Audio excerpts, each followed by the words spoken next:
Assalamualaikum warahmatullahi wabarakatuh. Kisah kali ini kita akan menceritakan tentang kesuksesan Abdurrahman bin Auf. Abdurrahman bin Auf adalah salah satu sahabat Rasulullah yang terkenal dengan kedermawanan dan keberaniannya. Ia lahir tahun 581 Masehi dan termasuk dalam golongan As-Sabiqunal Awalun, yaitu orang-orang yang pertama kali masuk Islam melalui Abu Bakar As-Siddiq di rumah Arqam bin Abi Arqam. Ia masuk Islam pada tahun 614 Masehi.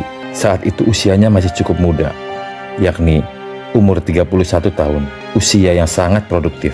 Kendati masih muda, sumbangsihnya pada perjuangan Islam dan dakwah Rasulullah cukup besar. Ketika Rasulullah Shallallahu Alaihi Wasallam berdakwah di Mekah, Abdurrahman bin Auf adalah salah satu orang yang pertama kali menerima Islam. Ia bersedia meninggalkan harta benda dan keluarganya demi mengikuti Rasulullah. Salah satu kisah yang menunjukkan kedermawanan Abdurrahman bin Auf adalah ketika ia menawarkan seluruh harta bendanya kepada Rasulullah. Hal ini dikisahkan oleh Ibnu Katsir dalam kitab Al-Bidayah wa Al-Nihayah halaman 163 yang bersumber dari riwayat Ma'mar dari Az-Zuhri bahwa Abdurrahman bin Auf pada masa Nabi Muhammad SAW bersedekah dengan setengah hartanya, yaitu 4.000 dinar. Tidak lama kemudian, ia bersedekah dengan 40.000 dinar. Selanjutnya, ia bersedekah lagi dengan 40.000 dinar. Tidak hanya itu, ia juga menyedekahkan 500 kuda untuk keperluan transportasi, kemudian menambahkan 500 unta untuk berperang di jalan Allah. Kebanyakan harta yang dimiliki Abdurrahman bin Auf berasal dari perdagangan. Abdurrahman juga dijelaskan memerdekakan ribuan budak. Abdurrahman meninggalkan banyak harta setelah meninggal dunia, termasuk emas yang dipotong-potong dengan kapak, sehingga membuat tangan orang-orang menjadi lelah. Emas yang sangat banyak itu ia bagikan ke masyarakat yang luas. Dalam riwayat dikatakan, untuk membagi emas itu harus memotongnya dengan kapak agar bisa dibagi-bagikan kepada orang-orang. Sumber harta Abdurrahman, seperti yang telah disebutkan, berasal dari peternakan dan perdagangan yang ia miliki.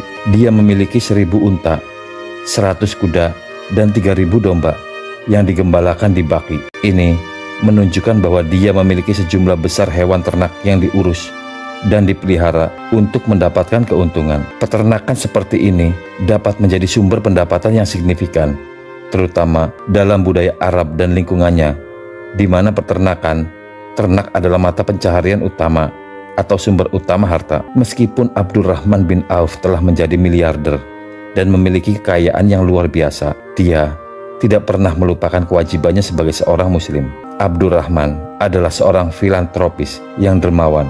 Setelah hijrah ke Madinah, dia terkenal karena bersedekah secara besar-besaran dengan murah hati. Ia berikan harta benda dan sumber daya kepada umat Islam yang membutuhkan. Kendati memiliki harta yang berlimpah, namun ada kekhawatiran yang dirasakan oleh Abdurrahman bin Auf. Ia khawatir dengan hartanya yang menumpuk membuat masuk surganya lebih lama. Kekhawatiran itu muncul setelah Abdurrahman bin Auf mendengar perkataan Rasulullah SAW. Ya Abdurrahman bin Auf, nanti engkau masuk surga dalam keadaan tertatih-tatih, yang lain kencang, kamu tertatih-tatih, kata Rasulullah. Kenapa ya Rasulullah? Tanya Abdurrahman bin Auf. Duniamu, harta, kebanyakan, ujar Rasulullah SAW. Sejak saat itu, Abdurrahman bin Auf berusaha untuk menghabiskan hartanya. Beliau pun berpikir keras, bagaimana caranya agar ia kembali menjadi miskin, supaya dapat memasuki surga lebih awal. Suatu hari, setelah perang Tabuk, kurma yang ditinggalkan para sahabat di Madinah menjadi busuk sehingga harga jualnya jatuh. Mendengar hal tersebut, Abdurrahman bin Auf langsung menjual semua harta yang ia punya untuk membeli semua kurma busuk milik para sahabat dengan harga standar kurma yang belum busuk. Semua sahabat bersyukur karena kurma yang mereka khawatirkan tidak akan laku tiba-tiba diborong semuanya oleh Abdurrahman bin Auf. Para sahabat gembira karena kurma mereka bisa dijual. Begitupun Abdurrahman bin Auf. Ia teramat senang dan ia berharap akan jatuh miskin. Namun, tiba-tiba ada seorang yang datang dan mengaku berasal dari utusan Yaman. Dia memberitakan bahwa di negerinya sedang terkena wabah penyakit menular, sehingga Raja Yaman mengutus dirinya untuk mencari kurma busuk. Menurutnya, kurma busuk adalah salah satu obat yang bisa menyembuhkan dari penyakit menular itu. Akhirnya, utusan Raja Yaman tersebut memborong semua kurma milik Abdurrahman bin Auf dengan harga 10 kali lipat dari harga kurma biasa. Masya Allah, Allahu Akbar. Di saat Abdurrahman bin Auf merelakan semua hartanya agar ia jatuh miskin, di saat itu pula Allah memberikan keberlimpahan harta berkali-kali lipat untuknya. Saat Abdurrahman bin Auf hijrah ke Madinah dari Mekah, beliau sedikit pun tidak membawa bekal kecuali pakaian yang dipakai tubuhnya, karena seluruh harta bendanya yang ada di Mekah ditinggalkan begitu saja. Saat itu Abdurrahman bin Auf adalah hartawan di Mekah. Menurut riwayat, saat itu kaum kafir melarang Abdurrahman bin Auf membawa harta benda apabila mau hijrah ke Madinah mengikuti Nabi Muhammad SAW.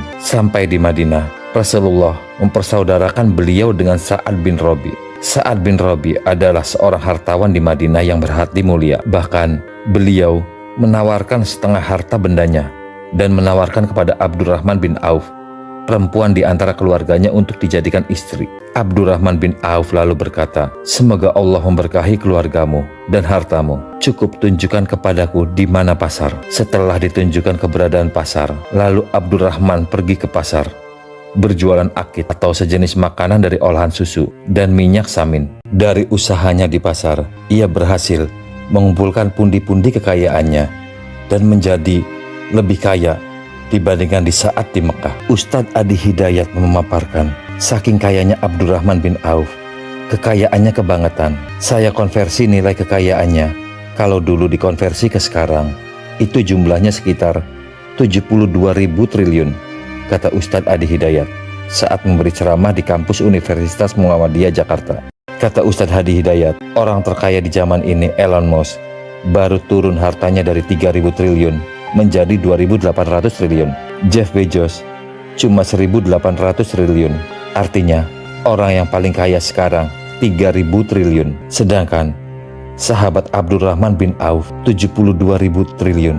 Berikut ini strategi dagang Abdurrahman bin Auf berkat ketaatannya kepada Allah. Pertama, temukan pasar dulu sebelum temukan produknya. Strategi bisnis pertama yang digunakan oleh Abdurrahman bin Auf adalah menemukan pasar terlebih dahulu sebelum menemukan produknya. Dengan kata lain, strategi bisnis ala Abdurrahman bin Auf ini sangat mutakhir, karena dengan menemukan pasar terlebih dahulu, produk yang dijual akan laris dengan sendirinya. Dengan kata lain, berjualan tidak berdasarkan passion atau hobi. Dia membaca peluang produk-produk apa saja yang dibutuhkan masyarakat. Suka atau tidak dengan produk itu, ia harus menjual sesuai kebutuhan masyarakat. Itulah pebisnis. 2. Tidak menjual barang dengan cara berhutang. Tips yang kedua yaitu tidak menjual barang dengan cara berhutang.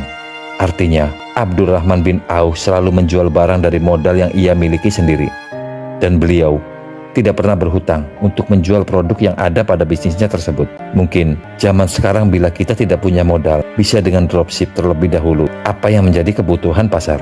3. Hanya menjual produk yang berkualitas. Tips bisnis ala Abdurrahman bin Auf yang ketiga adalah hanya menjual produk yang berkualitas. Dengan menjual produk yang berkualitas, akan memuaskan hati konsumen, sehingga tidak sedikit pembeli yang akan kembali ke toko penjual barang tersebut. 4. Tidak mengambil keuntungan yang besar. Tips keempat yang dilakukan oleh Abdurrahman bin Auf dalam menjalankan bisnisnya, yaitu tidak mengambil keuntungan yang besar. Dengan kata lain, keuntungan yang didapat dari setiap produk yang dijual tidak terlalu besar. 5. Menjadi pemimpin atau pengusaha yang terpercaya. Jujur, salah satu kunci dalam kesuksesan berbisnis. Abdurrahman bin Auf terkenal sebagai pebisnis yang jujur, sehingga ia dipercaya oleh banyak orang. 6. Membangun sistem bisnis. Abdurrahman bin Auf juga membangun sistem dalam bisnis untuk memudahkan dalam menjalankan bisnisnya. 7. Melakukan sedekah dalam menjalankan bisnisnya.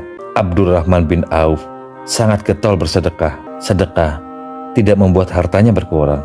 8. Menerapkan sistem keyakinan atau belief system berdasarkan geografis. Saat itu kota Mekah dan Madinah banyak membutuhkan kebutuhan pokok dibandingkan dengan pertanian. Maka dari itu, dengan keyakinannya, Abdurrahman bin Auf memulai bisnis kebutuhan pokok. Dan yang penting, apapun usahanya, niatnya beribadah kepada Allah, selalu berserah diri dan bersyukur kepada Allah. Ketika Abdurrahman bin Auf akan wafat, beliau menangis. Tangisannya bukan karena takut menghadapi kematian, melainkan karena ia wafat dalam keadaan kaya raya. Sesungguhnya Mus'hab bin Umair lebih baik dariku. Ia meninggal di masa Rasulullah, dan ia tidak memiliki apapun, bahkan kafan sekalipun.